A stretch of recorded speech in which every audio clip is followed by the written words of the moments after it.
नमस्कार दोस्तों, study with दया में आप सभी का स्वागत है। दोस्तों, आज मैं आपके लिए एक ऐसा टॉपिक लेकर के आया हूँ, एक इतिहास का ऐसा सच जिसे सुनकर आप चौंक जाएंगे। जी हाँ, आप वो सच्चाई जानेंगे इतिहास के एक ऐसे अनोखे सच के बारे में जो कि आप सुनकर के दंग रह जाएंगे कि क्या सामाजिक भेदभाव इस हद तक था। तो उसी सामाजिक भेदभाव का एक उदाहरण लेकर के आया हूँ। इतिहास का एक ऐसा सच है, आप चाहें तो इंटरनेट पर भी सर्च कर सकते हैं, पढ़िए कभी इनके बारे में। तो जो सच है वो सच है, उसको हम एक्सेप्ट करना ही पड़ेगा। हाँ, बशर्ते अगर उसमें कुछ कमियां हैं तो वो हम ज़रूर सुधार सकते हैं। जो सच है वो तो सच है ना, इतिहास है तो उसको हमें पढ़ना ही पड़ेगा। तो हम बात करते हैं भारत के एक ऐसे राज्य जो कि वर्तमान में केरल राज्य है। ये कभी त्रावणकोर के नाम से जाना जाता था।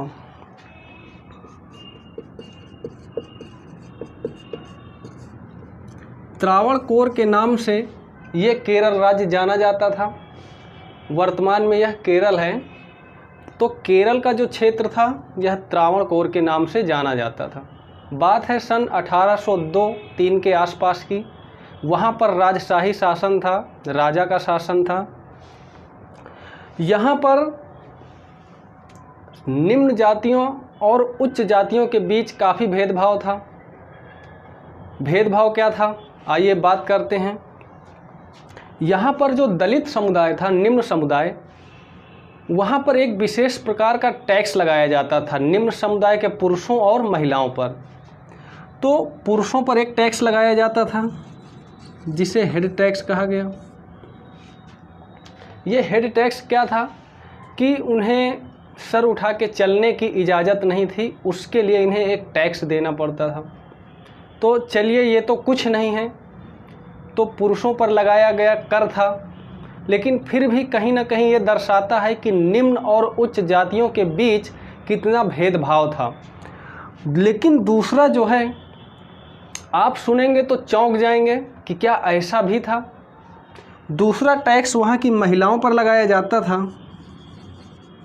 जिसे ब्रेस्ट टैक्स कहते थे। यानी महिलाएं अपने ऊपरी हिस्से को, अपने शरीर के ऊपरी हिस्से को ढक नहीं सकती थी, उन्हें ऊपरी हिस्से को खुला रखना पड़ता था। यानी सीधी सीधी भाषा में बात करें तो निम्न जो जाति की महिलाएं होती थी, निम्न समुदाय की, वह अपना स्तन नहीं ढक सकती थी। विशेषकर उनको ये ध्यान रखना होता था कि जो उच्च वर्ग के व्यक्ति हैं उनके सामने उन्हें खुला रखना होता था। ये एक सम्मान सूचक था, यानी एक सम्मान देना उच्च वर्ग को कि हाँ नहीं, हम उच्च वर्ग के हैं। आप चाहें तो इसके बारे में सर्च कर सकते हैं, पढ़िए कभी इसके बारे में, ब्रेस्ट टैक्स के बारे में इंटरनेट पे डालिए। जो सच है वो सच है। तो ये ब्रेस्ट टैक्स महिलाओं के द्वारा चुकाया जाता था।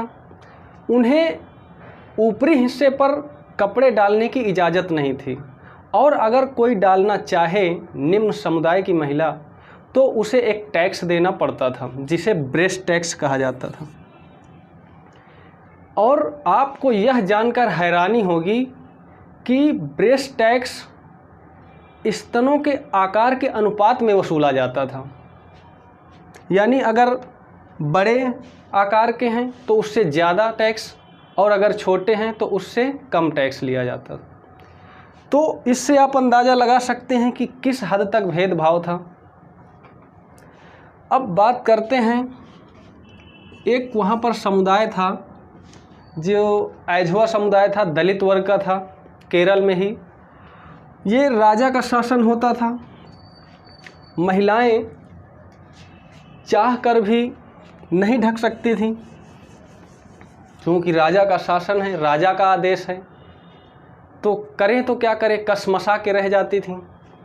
वहीं केरल में एक ये नाम बहुत प्रसिद्ध है, नांगेली। वहाँ का बच्चा बच्चा इस नाम को जानता है। जिस तरह से उत्तर भारत में रानी लक्ष्मीबाई का नाम सब जानते हैं, तो वहाँ पर नांगेली नाम से बच्चा बच्चा वाकिफ़ है। इसकी वहाँ पर वर्तमान में बात करें तो पूजा होती है। तो जो ये टैक्स लिया जाता था, इस नांगेली नाम की महिला ने, जो कि ऐझवा समुदाय की थी, वहाँ पर दो दलित समुदाय, एक ऐझवा नाडार, तो जो ऐझवा समुदाय की दलित महिला थी नांगेली, इसने इसका विरोध किया और ये कपड़े ढक करके जाती थी। यानी महिलाओं को यहाँ तक इजाज़त नहीं थी कि वो कहीं भी जाएं, बाज़ार जाएं या खुले में जाएं, कहीं बाहर जाएं, तो भी उन्हें कपड़े ढकने की इजाज़त नहीं थी। विशेष करके उच्च वर्ग के पुरुषों के सामने उनको ध्यान रखना होता था कि हम कपड़ा न डालें। लेकिन इस महिला ने इसका विरोध किया और ये नहीं मानी।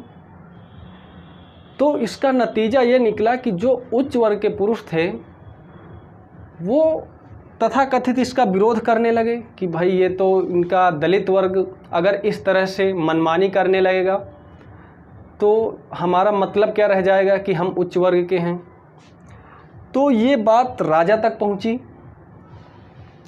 और राजा जो था वह कुलीनों के दबाव में था।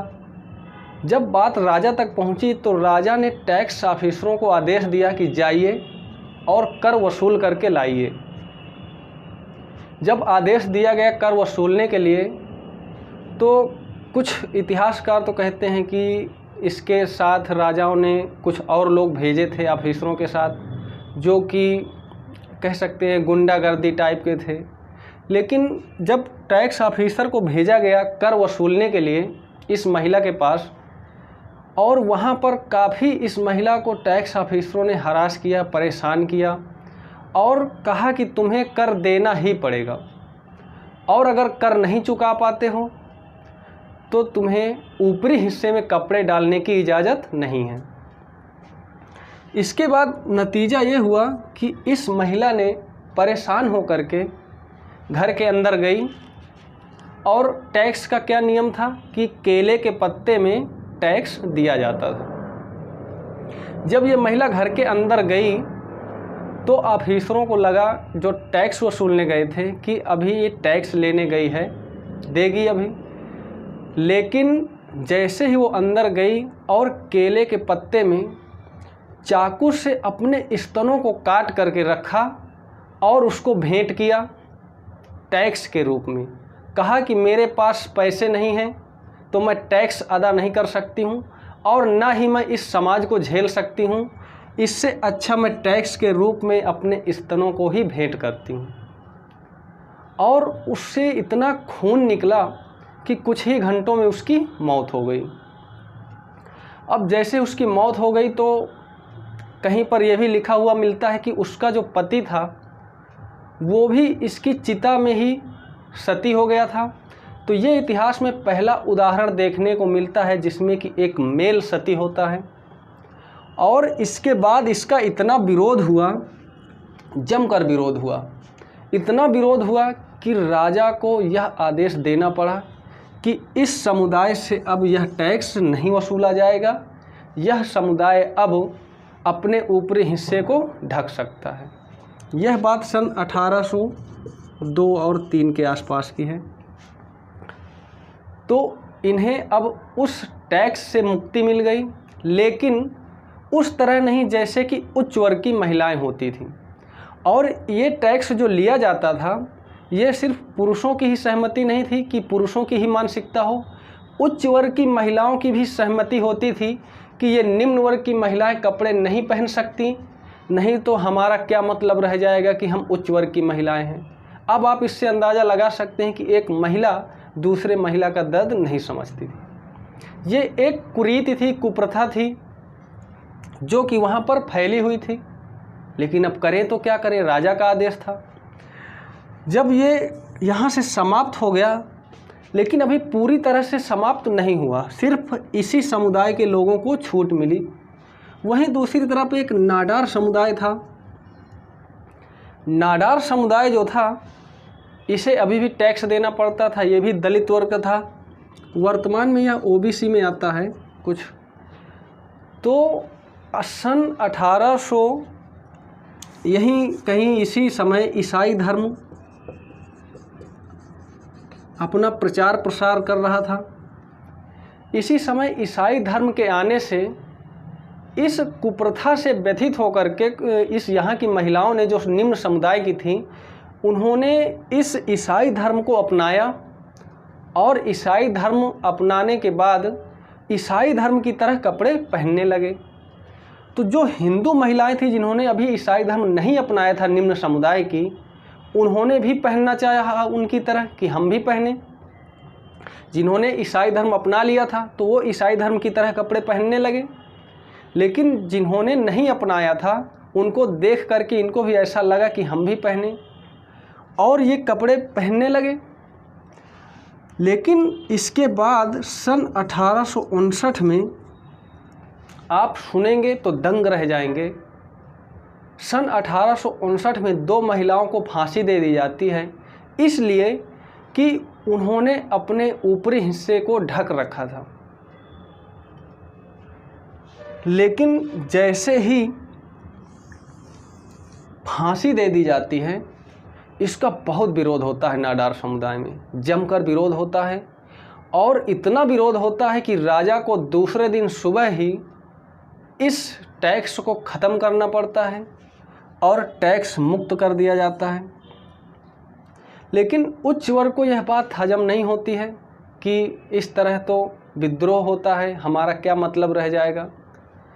और यहाँ से इस समुदाय को भी टैक्स फ्री कर दिया गया। अब आप इससे अंदाज़ा लगा सकते हैं कि किस तरह से सामाजिक भेदभाव होता था। लेकिन कहते हैं सन 1924 में आकर के अभी भी एक कहीं कहीं पर इसका प्रभाव देखने को मिलता था। 1924 में आकर के ये पूरी तरह से ख़त्म होता है। सन 1859 में ब्रिटिश साम्राज्य के उपायों के द्वारा, जब ब्रिटिश शासन था, उसके द्वारा इस टैक्स को ख़त्म किया गया था।